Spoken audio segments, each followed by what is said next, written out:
Maintenant, pour la prédication, mes frères et sœurs, je vous invite à continuer notre série de prédications sur l'épître aux Hébreux au chapitre 12.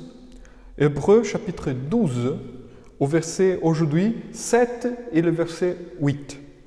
Le verset 7 et le verset 8. Hébreux chapitre 12, verset 7 et le verset 8.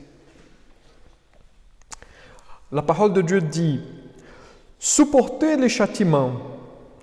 C'est comme des fils que Dieu vous traite, car quel est le fils qu'un père ne châtie pas? Mais si vous êtes exempt du châtiment auquel tous ont part, vous êtes donc des enfants illégitimes et non des fils. Je vous invite à la prière. Notre Dieu, notre Père, nous te rendons grâce, car tu nous traites comme des enfants. Tu nous donnes de bonnes choses et tu nous corriges aussi. Tu nous aimes et tu veux le mieux pour nous. De temps en temps, Seigneur, nous ne comprenons pas ce que tu es en train de faire.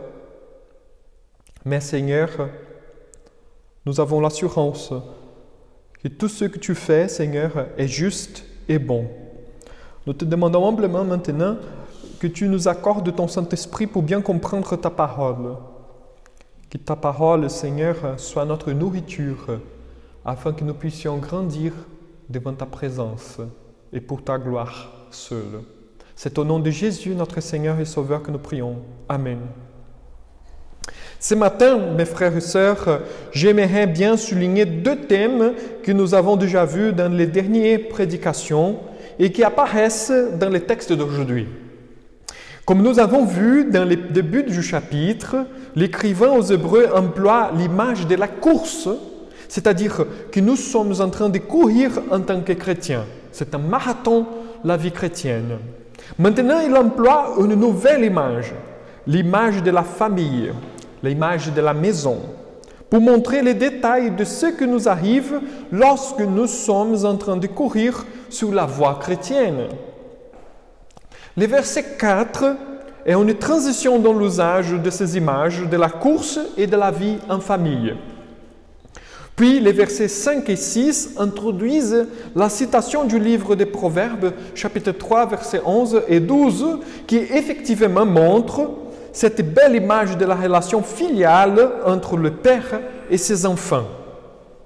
Cette belle image sera explorée tout au long du texte jusqu'au verset 11.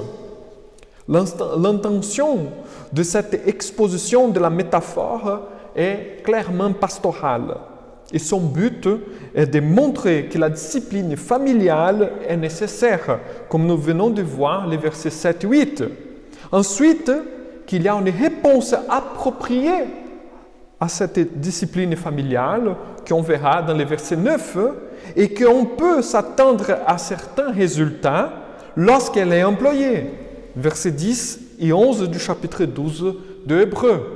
Donc, si vous avez bien remarqué, jusqu'à maintenant, il y a toute une argumentation que l'écrivain aux Hébreux est en train de faire pour montrer comment la foi peut être fortifiée et comment nous devons marcher par la foi dans ce monde. C'est justement le thème que nous sommes en train de réfléchir, la foi dans un temps de crise. Car l'écrivain aux Hébreux est en train de s'adresser à une communauté qui passait par des moments de crise comme la nôtre. Et il montre que la foi chrétienne n'est pas simplement quelque chose de subjectif, mais bien objectif, qui doit être entretenu afin d'être fortifié pour la gloire de Dieu. Et cette foi est justement la liaison qui existe entre nous, les êtres humains, et Dieu, le Père, qui a établi l'alliance. Alors, les deux thèmes que j'aimerais bien vous parler ce matin, qui apparaissent déjà dans ce texte et que nous avons déjà bien travaillé dans les autres prédications, c'est la filiation et la formation. Notre filiation et notre formation. Alors, si vous avez bien remarqué, les textes commencent avec un impératif. Supporter les châtiments. Le texte biblique, il est clair. Supporter les châtiments. Les châtiments de qui? De Dieu vers son Église. L'intention de l'écrivain est d'encourager d'une façon pastorale le membre de l'Église de l'époque à demeurer fidèle à l'Évangile, car les épreuves font partie de la vie chrétienne. C'est ça. La vie chrétienne n'est pas composée simplement de bonnes choses, de bénédictions, de grâces. Elle est composée aussi des choses qui sont moins bonnes selon notre regard, c'est-à-dire du châtiment de la part de notre Dieu, de la correction de la part de notre Dieu, des exhortations de la part de notre Dieu, pour qu'on puisse être secoué, nous réveiller de notre endormissement. La vie chrétienne, elle est justement formée par ces deux choses, afin que nous puissions progresser dans la foi, avancer, à ne pas rester toujours la même chose, mais que nous puissions remettre en question certaines de nos habitudes, certaines de notre forme de pensée, certaines de la façon selon laquelle nous parlons, parce que Dieu veut que nous progressons dans la foi. Et pour progresser, pour avancer dans la foi, il faut un peu de deux, de bonnes choses, de la grâce, mais aussi de châtiment, de correction, car nous sommes encore des pécheurs. Nous sommes toujours des pécheurs. C'est pour ça que tous les chrétiens doivent avoir hâte de se débarrasser complètement de cette vie et rejoindre le Seigneur dans le ciel. Et pendant ce temps que nous sommes là, nous sommes en train de vivre l'Évangile de la manière la plus fidèle possible. Alors, l'écrivain aux Hébreux essaye de montrer que l'origine des épreuves est divine et elles ont un but précis dans la vie de la communauté. Ainsi, il montre aux membres de l'Église que ces épreuves ne sont pas fruits du hasard, mais elles sont venues pour les former. Endurer les souffrances est une partie essentielle de notre démarche de vie chrétienne. Supporter ces épreuves avec patience et confiance a pour résultat d'assurer notre filiation. Nous sommes des enfants légitimes, comme dit le texte, et nous fortifier pour préserver dans les chemins du Seigneur. Donc l'écrivain emploie l'image de la vie en famille pour dire que les réprimandes font partie de la vie d'enfant.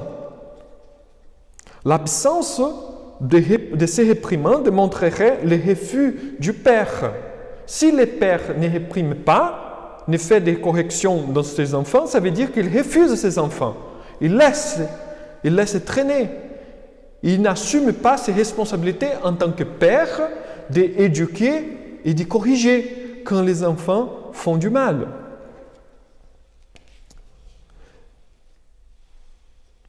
Le fait que Dieu corrige ses enfants montre clairement son compromis avec eux en tant que père. Si Dieu nous corrige aujourd'hui, c'est parce qu'il a un compromis, un engagement avec nous en tant que père. Alors, s'il n'y a pas de correction, c'est ça la logique de l'écrivain aux Hébreux.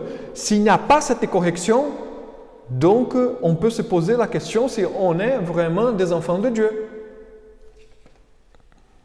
L'absence de correction ainsi devrait interpeller les membres de l'Église. C'est-à-dire, si nous ne sommes pas corrigés par Dieu, est-ce que nous sommes vraiment des enfants de Dieu? C'est cette réflexion que l'écrivain suscite au sein de la communauté. Alors, clairement, nous passons pour des moments de difficulté.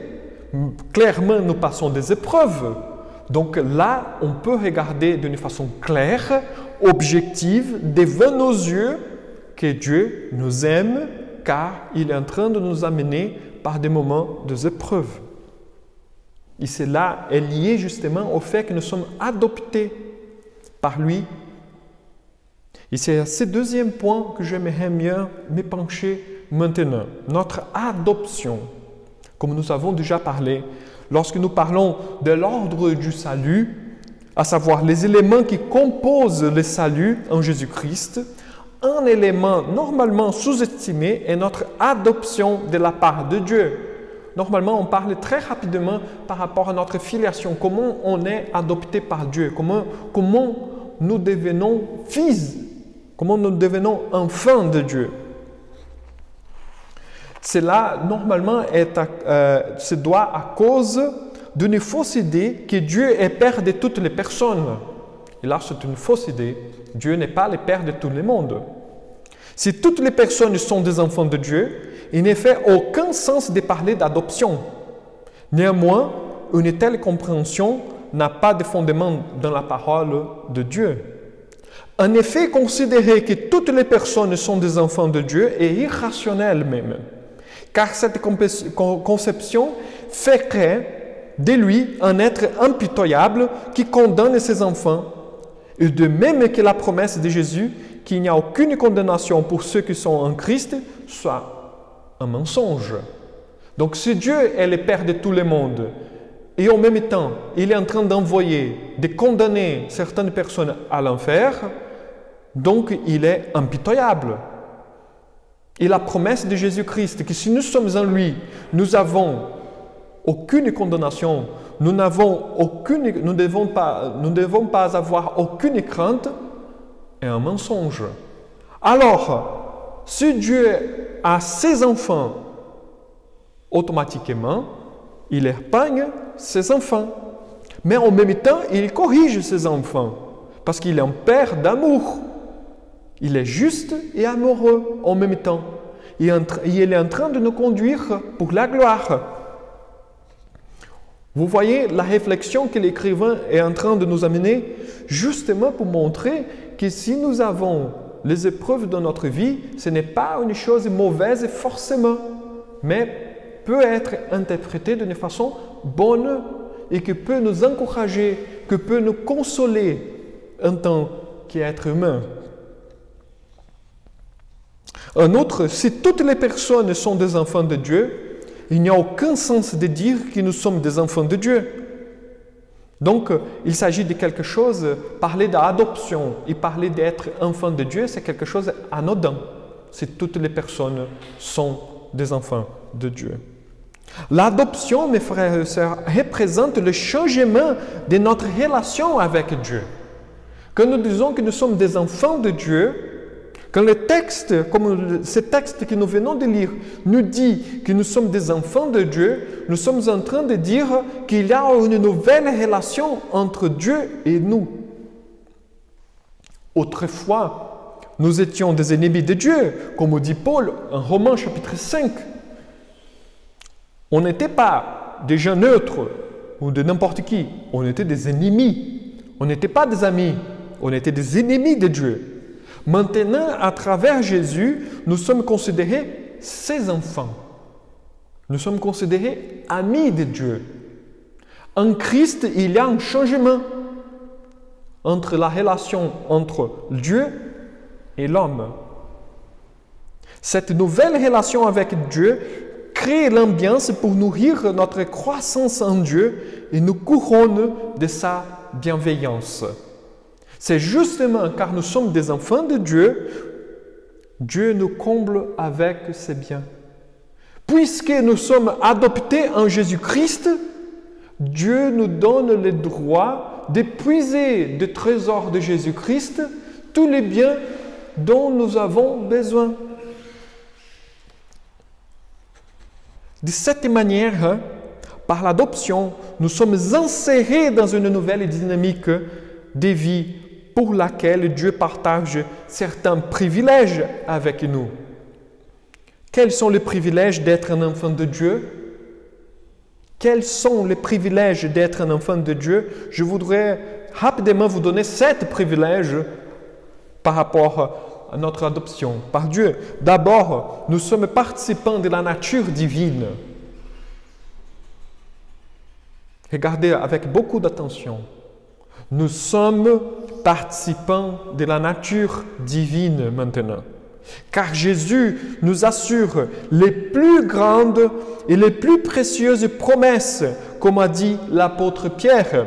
comme sa divine puissance nous a donné tout ce qui contribue à la vie et à la piété, au moyen de la connaissance de celui qui nous a appelés par sa propre gloire et par sa vertu, lesquels nous assurent de sa part les plus grandes et les plus précieuses promesses, afin que par elles, vous deveniez participants de la nature divine, en fuyant la corruption qui existe dans le monde par la convoitise. Deuxième lettre de Pierre, chapitre 1, versets 3 et 4. Vous voyez, Dieu nous accorde le privilège de participer à sa nature divine. Deuxième privilège, Dieu récupère en nous son image qui fut défigurée à cause du péché, ayant revêtu l'homme nouveau qui se renouvelle dans la connaissance selon l'image de celui qui l'a créé. Colossiens chapitre 3, verset 10. Dieu est en train de renouveler l'image que nous portons, son image que nous portons. Nous sommes créés selon son image, mais le péché nous a défigurés. L'image, elle reste là encore, mais n'est pas la même. Comme un miroir qui est en train de réfléchir l'image de quelqu'un. Mais quand le miroir il est cassé, il continue à réfléchir, mais avec l'image tout défigurée. Et Dieu, par Jésus-Christ, il est en train de nous renouveler pour sa gloire. Il est en train de nous reconstruire. Il est en train de nous refaire. Troisième privilège, Dieu nous donne le privilège de porter son nom, à savoir d'appartenir à sa famille, comme Jean nous enseigne au chapitre 3 de sa première lettre dans le verset 1. Voyez quel amour le Père nous a témoigné pour que nous soyons appelés enfants de Dieu. Et nous le sommes, si le monde ne nous connaît pas, c'est qu'il ne l'a pas connu. Dieu nous donne le privilège d'être ses enfants. Dieu nous accorde son amour, un amour infini, un amour grandiose qui n'a point de comparaison dans ce monde. Cet amour infini qui se tourne vers l'autrui, qui se tourne vers lui, est l'amour que Dieu nous accorde, le privilège d'être appelé par son nom. Le quatrième privilège, à la grâce à notre adoption, c'est justement que nous devenons l'objet de son amour paternel. Et il nous délivre de sa colère, comme Paul dit, nous a bien expliqué. Or, l'espérance ne trompe point, dit Paul, parce que l'amour de Dieu est répandu dans nos cœurs par le Saint-Esprit qui nous a été donné. Car lorsque nous étions encore sans force, Christ au temps marqué est mort pour des impies. Nous, à peine mourrait-on pour un juste, quelqu'un peut-être mourrait-il pour un homme de bien, mais Dieu prouve son amour envers nous, en ce que lorsque nous étions encore des pécheurs, Christ est mort pour nous. À plus forte raison, donc, maintenant que nous sommes justifiés par son sang, serons-nous sauvés par lui de la colère. Car si, lorsque nous étions ennemis, nous avons été réconciliés avec Dieu par la mort de son Fils, à plus forte raison, étant réconciliés, serons-nous sauvés par sa vie. Romains chapitre 5, verset 5 jusqu'au verset 10. Dieu nous accorde son amour. Et la colère qui viendra à l'avenir, qui viendra lors du jugement final, est complètement enlevée de nous.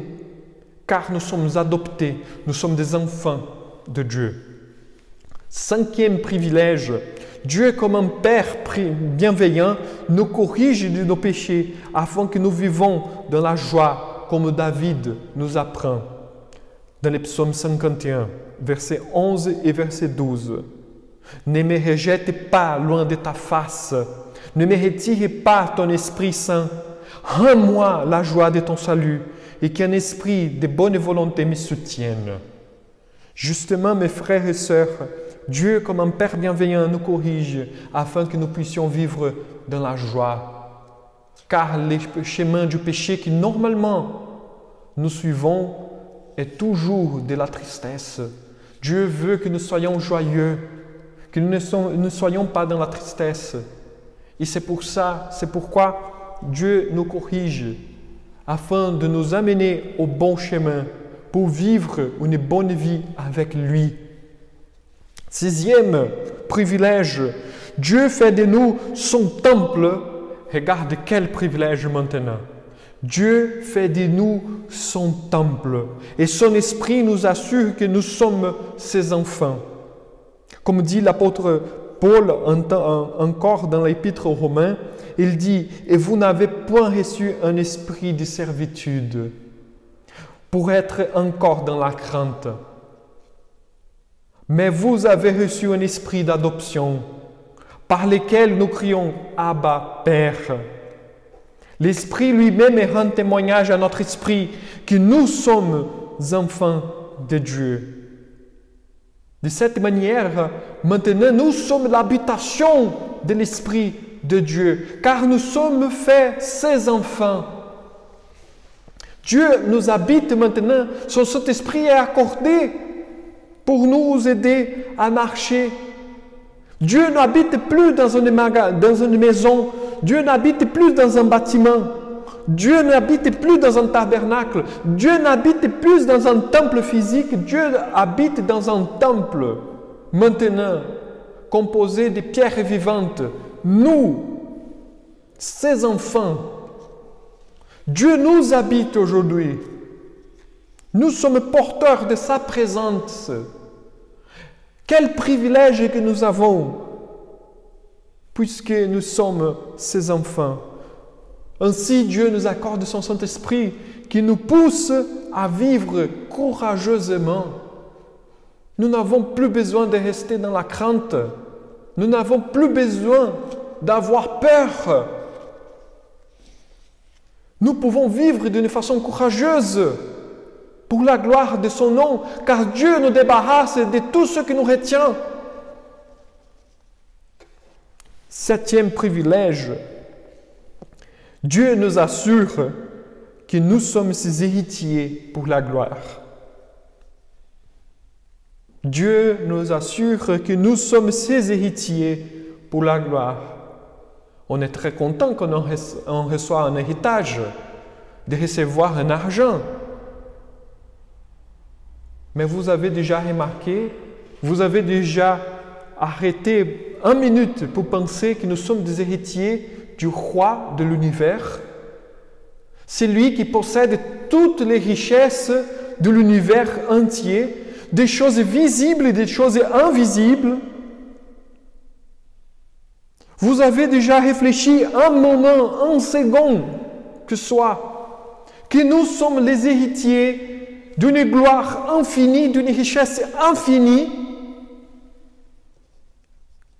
C'est pour ça que Paul continue en Romains chapitre 8, dans le verset 17. « Or, si nous sommes enfants, nous sommes aussi héritiers, héritiers de Dieu et co-héritiers de Christ, si toutefois nous souffrons avec lui, afin d'être glorifiés avec lui. » Vous voyez la promesse, tout marche ensemble, toutes les choses marchent ensemble. Ça veut dire, Dieu nous accorde une promesse que nous sommes des héritiers de son royaume. Automatiquement, cet héritage marche avec le fait que nous sommes les enfants de Dieu par adoption. Et cette adoption marche avec le fait que nous passons par des souffrances dans cette vie. Toutes les choses sont liées dans le même but. Nous passons par difficultés maintenant. Nous sommes éprouvés comme Jésus a été éprouvé. Parce que nous sommes aussi des enfants de Dieu comme Jésus, il est enfant de Dieu. À lui a été promis l'héritage du royaume. À nous était faite la même promesse. Si nous sommes en Jésus, nous sommes héritiers de Dieu et co-héritiers de Christ. Quelle promesse! Quelle espérance nous portons aujourd'hui? Si Dieu nous corrige, pourquoi nous restons dans la tristesse? Pourquoi nous devons renier la souffrance?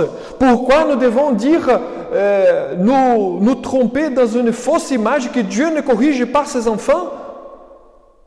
Pourquoi continuons-nous en pensant que Dieu ne peut pas nous exhorter, nous corriger, si justement les épreuves de cette vie nous montrent que nous sommes ses enfants? Dieu, comme je vous avais déjà dit dans les dernières prédications, Dieu est amour. Et puisqu'il est amour, il nous corrige, il nous châtie pour notre bien, car il y a une promesse à l'avenir qu'il veut accomplir et qu'il va accomplir. Dieu nous accorde des plus grosses promesses qui existent, des plus belles promesses. Si nous passons pour des moments difficiles maintenant, mes frères et sœurs, ne soyons pas dans la tristesse, au contraire, regardons avec joie, prions, nous humilions, soyons comme des enfants sages. Au lieu de nous rebeller contre Dieu, soyons sages. Nous humilions devant Dieu, demandons à Dieu où sont nos péchés pour que nous puissions nous corriger et ainsi vivre pour sa gloire. Car il nous a promis de belles promesses. Il va accomplir. Parce qu'il a déjà accompli plusieurs promesses. Il nous a donné plusieurs choses déjà. Il va continuer à nous donner. C'est sûr et certain. Nous n'avons pas besoin de craindre quoi que ce soit.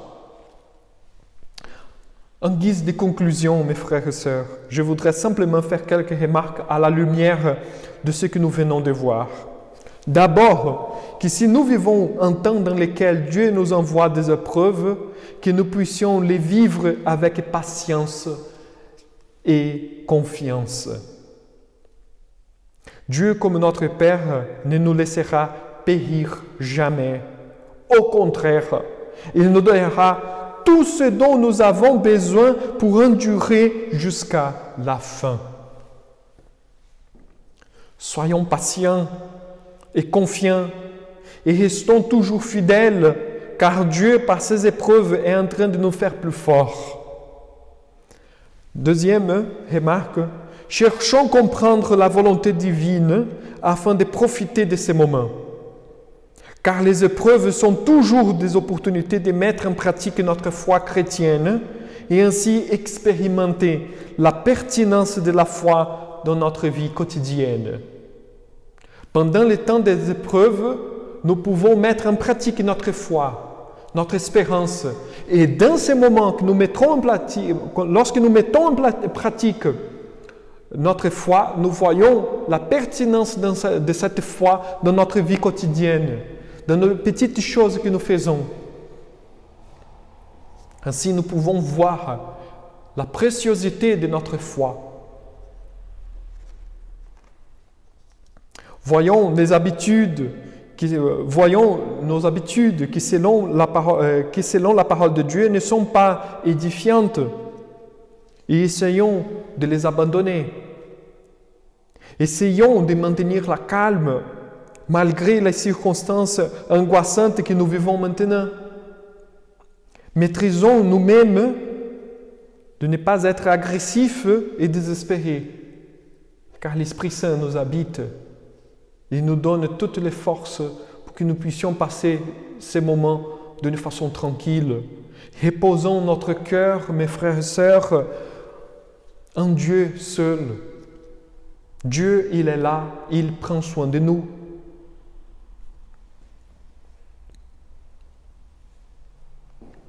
Vivons d'une façon joyeuse. Je sais que c'est compliqué, mais c'est là est la promesse de la parole de Dieu. Vivons d'une façon joyeuse, car un cœur joyeux rend le visage serein. Mais quand le cœur est triste, l'esprit est abattu. Proverbe chapitre 15, verset 13.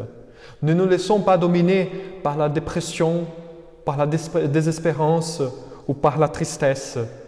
Soyons tranquilles, car Dieu veut que nous soyons joyeux. Troisième chose, soyons courageux et laissons la crainte à côté, car nous avons l'assurance que nous appartenons à Dieu.